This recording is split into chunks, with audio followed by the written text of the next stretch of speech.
And now here we are at the next video, and we are about to head into the next region of the speedrun, which is the dark region. So at this point, once you beat the fire region, you want to fast travel back up to the tower that we got earlier, the central Torga fortress. Then from here, you want to head west, and then a little north, I guess. And get completely ambushed by a random encounter you could not avoid. That's how this game likes to roll. I didn't realize that thing could fire those. Okay. Alright, then you immediately head south. Actually, no, you don't immediately head south. You cross the first body of water, then you head south.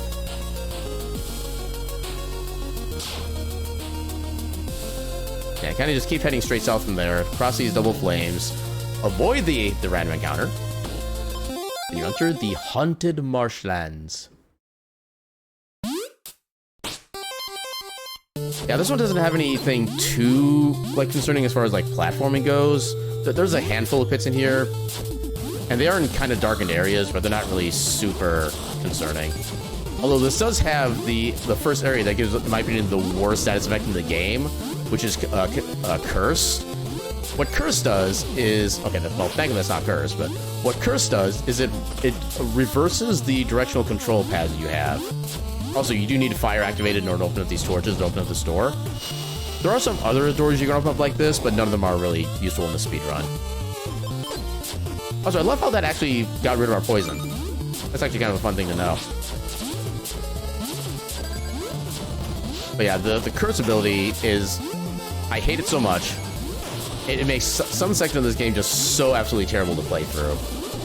And the worst thing is, you can get the curse on the final boss fight, which I have had happen to me. And that's how I figured that out. And it is literally the worst thing.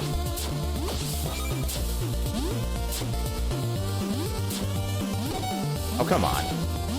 Oh, come on, please. Leave me alone. I think there should be a checkpoint here. Yeah, checkpoint.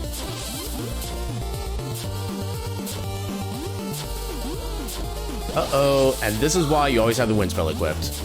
In case you ever, like, just miss a platform, you can use that to save your run.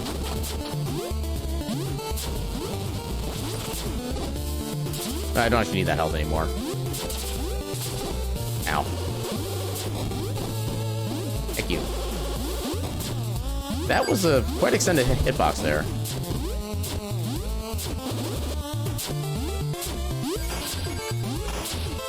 Also, these zombies are also the worst. They have a large scream radius, and they will stun you, and they will literally log onto you and grab you and just like stun lock you and eat your brains. It is not fun. You know what? Just because I saw it, I'll grab it. Okay, this section is also kind of annoying because these have these things that grab you, and a random amount of... Okay, this enemy here is one that gives you the curse, and they're a freaking... And he laughs at you when he hits you too. It's like the ultimate disrespect. Now I have to get used to being... Oh, and of course now I'm poisoned too. Yeah, that's second worst, but you can actually still have all the status effects on you at one time. And the game will completely laugh at you while it does that to you. Okay, now we lost our confusion, so we're back to normal controls. And I have had the quote-unquote curing of curse lead me to getting cursed again by running into another curse bullet, which is like the most annoying thing. Here we have another arena. So this arena is one I definitely need to work on myself, because we have another one of those enemies that gives you curse in here, and I have no idea how to like properly deal with them with the timing that we have available.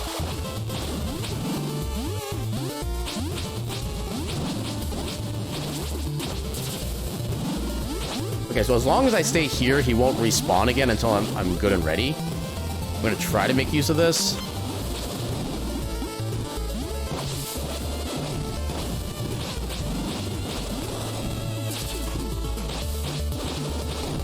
Ow. How dare you set me on fire. Okay, so the best way I've been able to figure out how to make this work is I just keep doing this. Because as long as they take damage, they will not actually attack me. Ow. Okay, we got them both. That's perfect. Ow. Okay, you know what? Counterattack time. It doesn't have as high DPS as like any other of my attacks, but it's a good safe way to be able to do constant damage to an enemy as long as you can keep the timing down.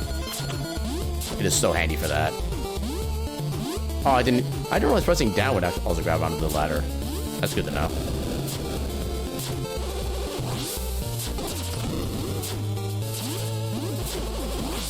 Thank you.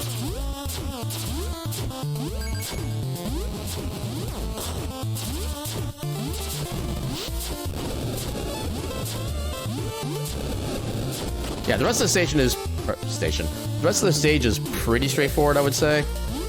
There will be a bit of an auto swirler section where you're kind of meant to panic a lot, but really it's kind of one of the simplest rooms if you just keep moving forward and just ignore everything. Especially when you have the half damage relic.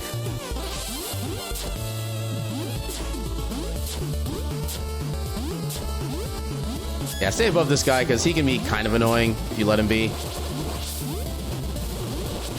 Also, yeah, do not get cursed if you can avoid it. As I've said it before and I'll say it again, curse is the worst status effect. You want to avoid it at all costs.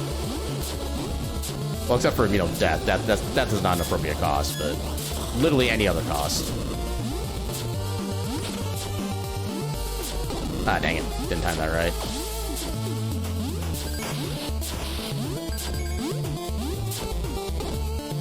I didn't realize there was a spike there.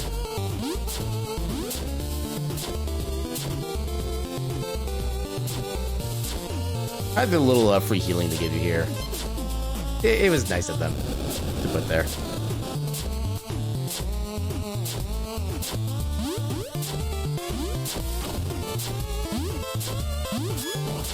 Dang it. Yeah, that's another reason why I like to have the half damage, so that you can just ignore stupid things like that. Go down here.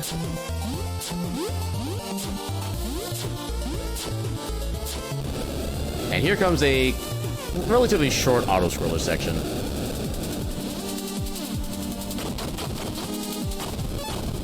Yeah, you got a bunch of these guys chasing you.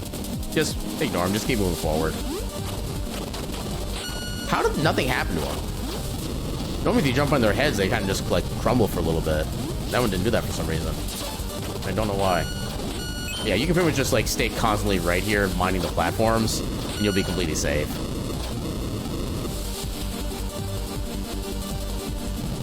And there is some kind of combat platforming here to do. Nothing really too severe.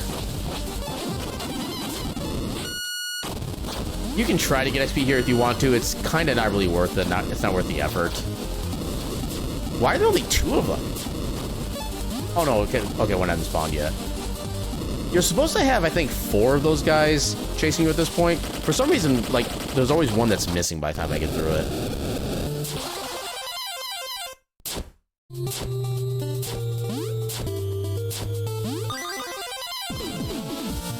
Alright, so that is going to be the first part of the split. Yeah, it's the only thing about this is like the curse gets annoying. You keep getting hit by it, but it's not like it's something that's going to necessarily cause like a lot of pain and death and stuff like that. You just have to learn how to avoid it, and if you do get hit by it, just how to be careful with it. In this case, you can actually literally just follow the marker for the flag. It'll bring you exactly where you need to go. Sometimes the marker is like off compared to how like the geometry of the world is, but there it's just perfect. You just head straight down and a little bit left.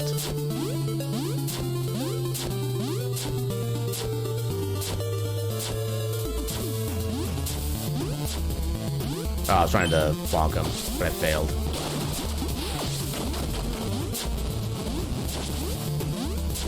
I love how you can just jump over that guy entirely and ignore him. So this guy's going to ask you a question about something about the portraits. The answer is always 5. That'll let you get to this little kind of secret section, which will be a much easier path. I'm assuming a much simpler path as well. This one I don't think I need to do a time test to confirm for a fact or not. But yeah, this is definitely the way you want to go. Ow.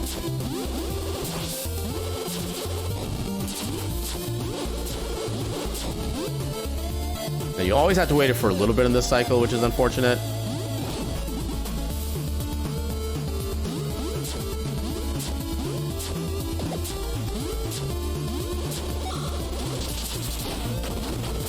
Yeah, there's another curse guy right there.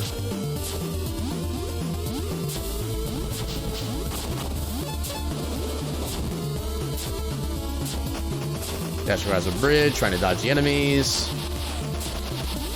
Or, you know, damage boosting, whatever your flavor is. I do not yuck other people's yum. Yeah, that's actually gonna be a little awkward with the way the screen transition works, so you gotta be kind of careful with that. How did... Okay. So get this back on. I did not... I was trying to get the wind spell on. It didn't trigger for some reason. That's unfortunate. Yeah, it's kind of the thing is, eventually you'll learn when to have certain items ready at certain times. Like, I'm still trying to learn. But yeah, once you get to those points, those sections will be just completely, like, non-issues.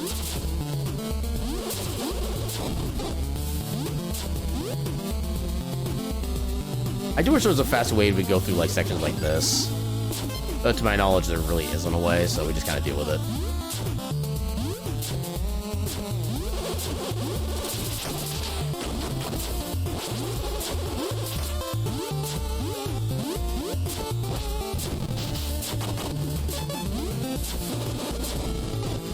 Oh, freaking hell. I think I do technically have a burn on him, but I'm not gonna worry about it.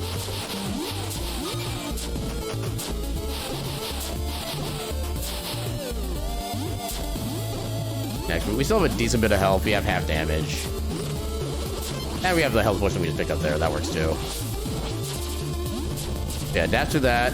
You can kind of go there. You use the wind spell on close up to this guy, and he'll just become not a factor on that section. That's my preferred strategy, although you do have to get kind of weirdly close to him for that to work.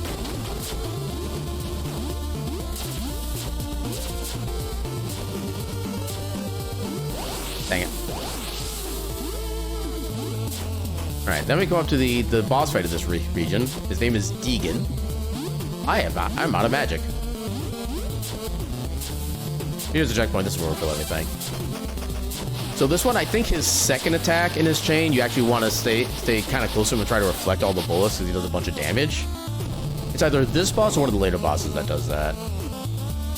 Yeah, there'll be some bosses that going forward that you can actually reflect their attacks, and you can do like a whole bunch of damage. It might not be his second attack, but it should be somewhere in the sequence. Definitely not his first, though. Yeah, you can technically repel those, but he's never actually in a point where they would hit him. Okay, that is an attack you can do for much more damage. So it is his second attack. Yeah, when he does the bats, you can basically attack those for experience and items, stuff like that. For the most part, that doesn't really help us in our speedrun. That you cannot reflect. These you can reflect. I still need to find out a good timing for that, but that's another way to get like a lot of damage in.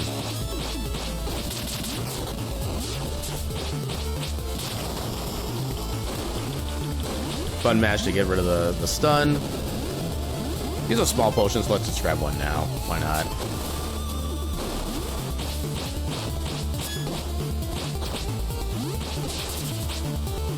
And now he's going to be kind of mostly out of reach and annoying to try to hit, so we just let him go through his phase. I think that one can stun you if you're too close.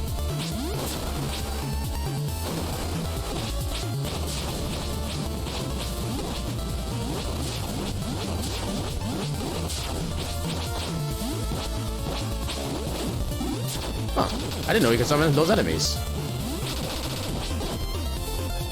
I need to keep a better eye for when he... Okay, when he does that little ray of effect thing, that shows he's about to use that attack. I need to get used to that.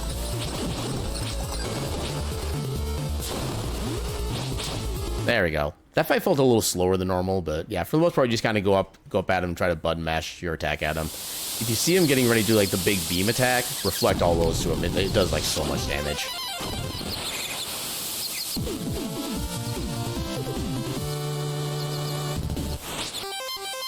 Yeah, having the half damage just makes a lot of these bosses so much less of a hassle, which is why I still pick up in the speedruns. And yeah, that is going to be it for this part segment, or this part of the guide. So we'll see you in the next video for when we take care of the Ice Queen, which I think is actually just her legitimate name. I don't think she has any proper name than that. But yeah, we'll see you all in the next video for the next section.